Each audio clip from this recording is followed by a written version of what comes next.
let's talk about that episode for Kenobi, episode 5 in the 6-part series. So, yeah. I like this episode more than episode 4 for sure. Like, I didn't hate episode 4, but I did think it was kind of underwhelming. Like, it wasn't the best. I like parts of it, but I wasn't really a big fan of it. Oh, no. Oh, shit, that went in. But yeah, I wasn't really a big fan of it, but this episode, I really enjoyed, and it's going to be a spoiler review. So, yeah. If you haven't seen the episode, tune out now. And I'll be talking about mostly the spoilers of this episode.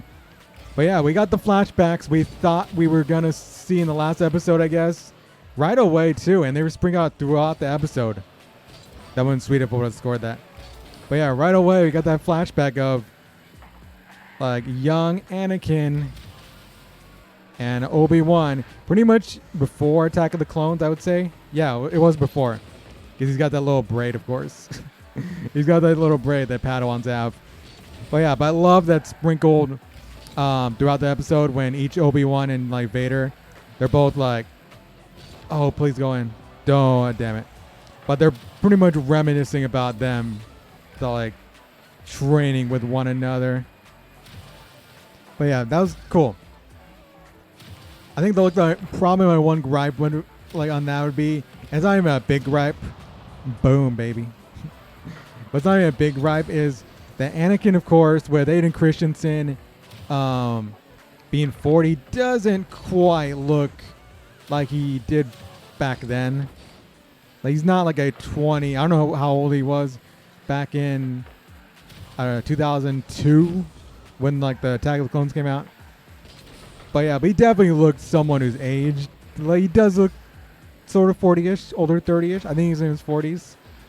So yeah, I think de-aging could have like done like wonders in that, but it's a small gripe. Like, it's a very small nitpick, and I'm so glad we got that too, because with Hayden coming in, like I said this in my review last week, that I wanted to see more of Hayden like in this show, because why get him if he's just gonna be in the Vader suit the whole time?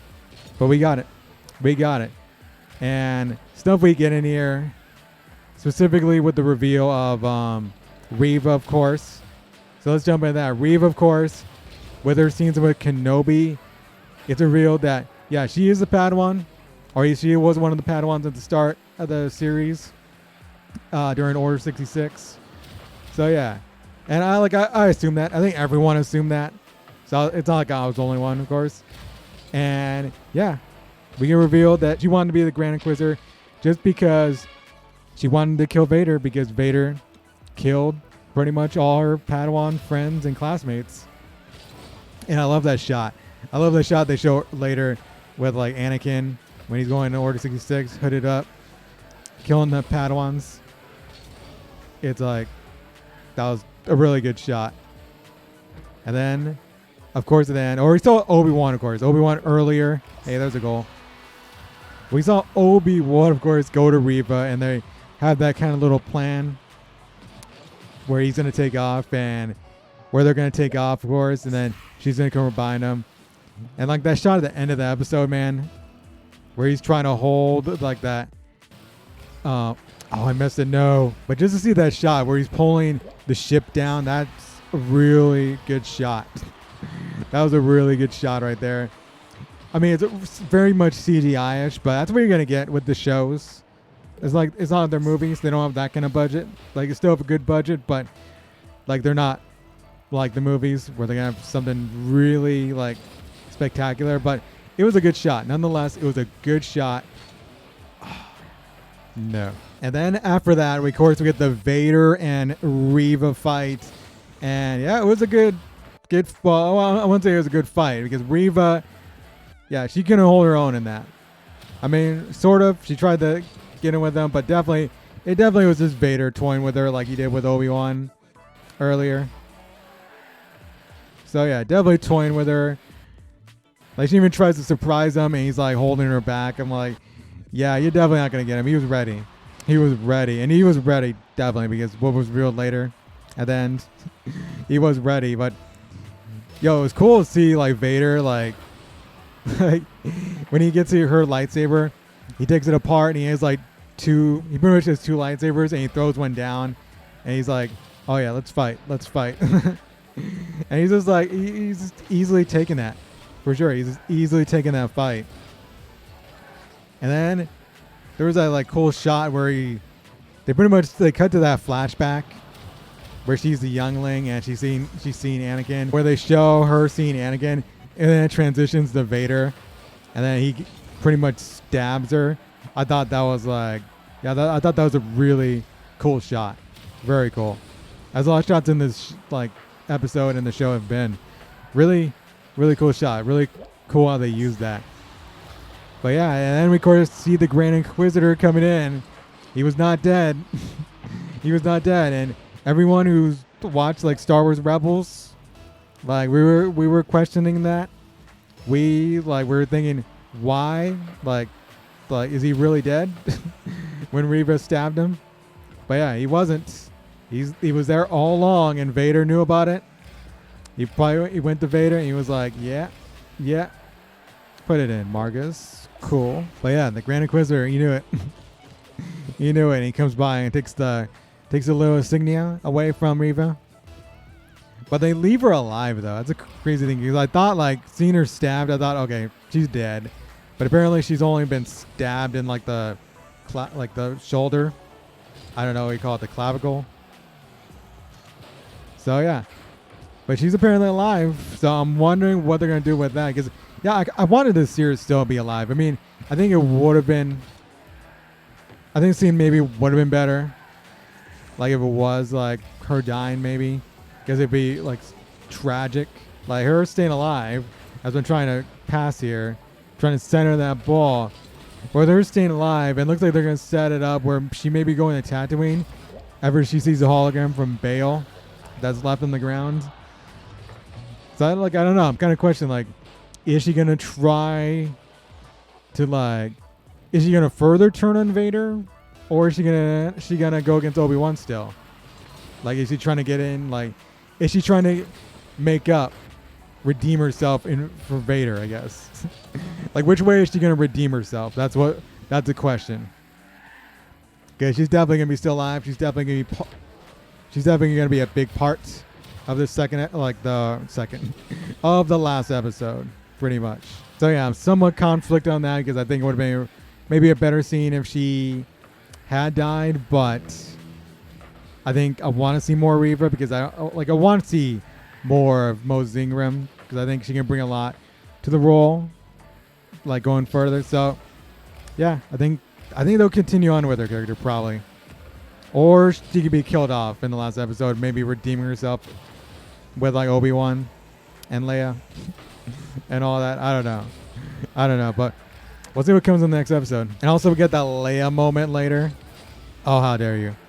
But the Leia moment where she goes into the event to pretty much fix what was wrong with the droids there. I thought that was cool. And with the droid too. The droid was pretty much the tracker. Ah, shit.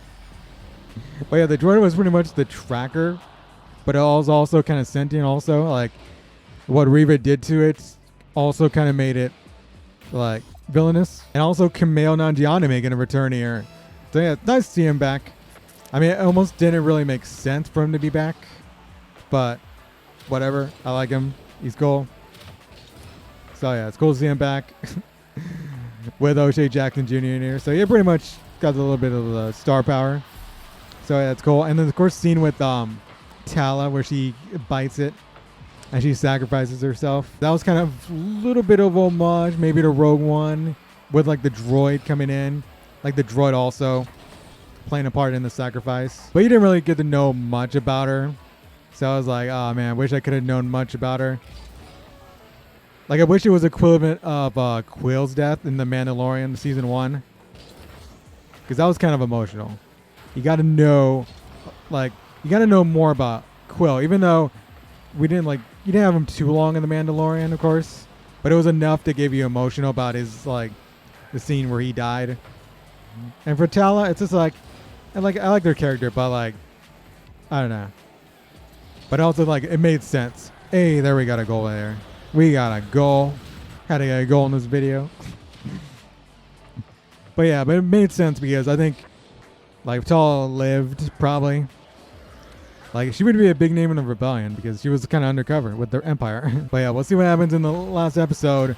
Vader and Obi-Wan, or Vader Obi-Wan. I don't know if I talked about too much about Vader, or I mean too much about Obi-Wan in this. But it looks like we're gonna get a good fight between them. But yeah, I think he's knocking out of the park. Like he looked more natural in like the flashback scenes when they had him. Shit, sorry. Go anyways, cool. But yeah, he looked kind of more natural with his like longer hair. So yeah, but yeah, Ewan McGregor definitely a good job with Obi-Wan, and Obi-Wan using more of like the mind, the knowledge in this one to convince Reva to go against Vader.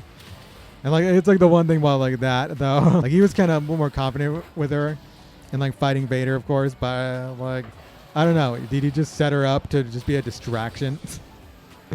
That's all I'm wondering. And like maybe she'll take that the wrong way, and maybe that have to be a reason. Maybe she'll try to get in good with Vader and the Empire. I don't know. But yeah, definitely expecting a big Obi-Wan Vader fight. Their second clash of the series in the last episode. Also, Qui-Gon Jinn. I mean, they teased him showing up as like a Force ghost.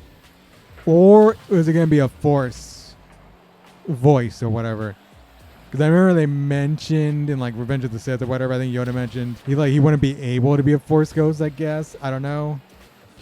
But I think he'll show up as one. I think he'll show up. Definitely, hopefully. I think we gotta see it, right? Because they teased it earlier in like the first episode, right? Right? So yeah, come on, Liam Neeson.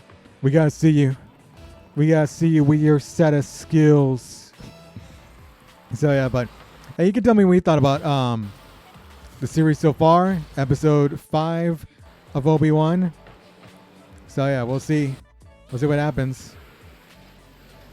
And hopefully I'm not underwhelmed by this episode. Hopefully I'm not too underwhelmed. But we are going to get the win in this game. Give me that pass. Give me that.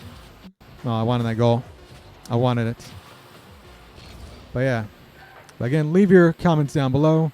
Hit that sub button. Hit that like button. And I will see you guys later. May the Force be with you. Rebel out.